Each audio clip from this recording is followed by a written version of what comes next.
niman soo jeediyeen wadda muqdisho ku taalo in lagu dhigo sayid maxamed cabdilla xasan in la caayay oo la fool xumeeyey in la yidhi nin kaloo gaala magaciisa la soo qaado isaga ha lagu dhigo in sacab lagu abaroobaarayey in lagu dhigo gaalka magaciisa taas waxay ku ishaaraysay yacni qalbiga sidaan uga dilayn maskaxda sidaan uga dilayn sida naloo gaarsiiyey heer aanu inkirno ummaddanadii aanuna muxuu ahaa ammaanno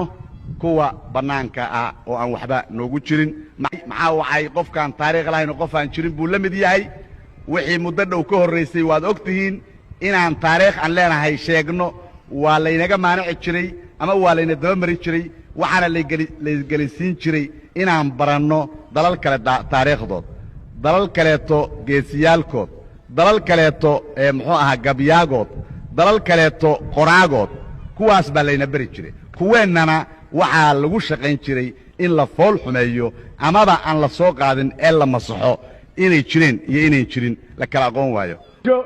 dagaalkeenna runta ah waxa weeye wax xun aynu